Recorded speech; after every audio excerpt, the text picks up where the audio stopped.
Well, Alex, you've heard a lot more than we have. We are outside of where that press conference was held that you just heard live here on News Channel 3, and where you heard the Secretary of War, Pete Hegseth, kind of talking to the troops and those that are here with this task force.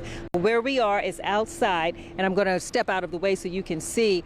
Just beyond that stop sign, you see some of the people still going in, even though we understand that the press conference is pretty much over now.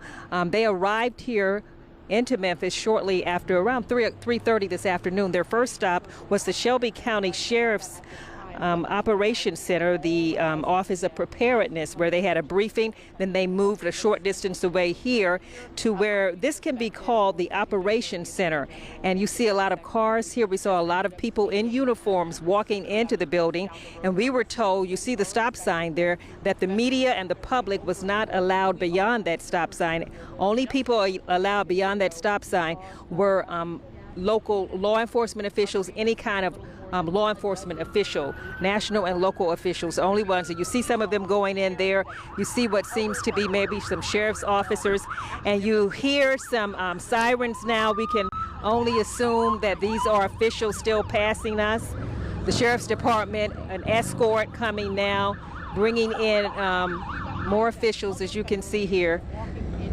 And some of the people still going in. We're told that the press conference is over. That press conference may have been at the Office of Preparedness as they move now to the Operations Center. And this is the kind of the launching point for everything. We saw people out here on Monday afternoon when they were getting briefed on what their duties are.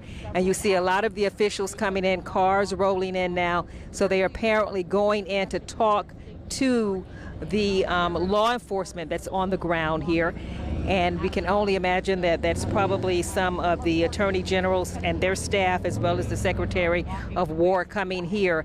And we saw a lot of people going into the hangar that's just beyond that stop sign, where you see those people walking in, and that's where they're going to be briefed. We now see some sheriff's cars that are coming through, and some officials trying to see if we can see who may be in that car. Darkened cars, the likely Attorney General Pam Bondi there, and the Secretary of War Pete Hegseth just now coming.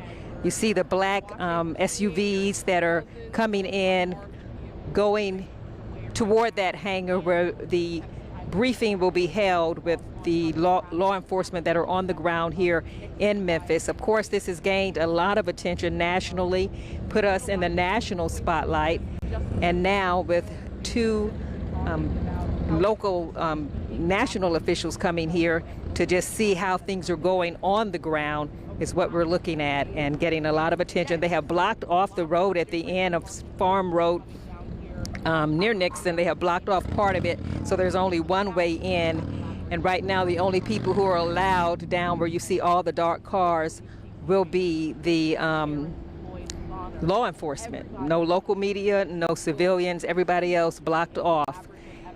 But of course, we're continuing to follow that. We may be able to see, because they're probably going to get out on the right side of the vehicle, we may not be able to see them. They're a little far down there. But that is a big hangar. It is a huge hangar. In fact, it has a lot of the command center equipment in it. And if you see some of the masts that are up on top of some of the vehicles, those are the command centers from different agencies that are now launched out here. But what you're looking at live is happening, a lot of activity. All of this coming because of what they have deemed Memphis to be a crime center, and one of the places that needed national help, and that national help is coming. Like we said, you heard earlier from Pete Hegseth talking to the troops and about what they're going to be doing here, talking to, and I say troops, law enforcement that are going to be on the ground, the task force. But earlier we did hear from Pam Bondi when she was leaving to come to Memphis, and she had a lot to say about who's here and what they're going to be doing. Take a listen.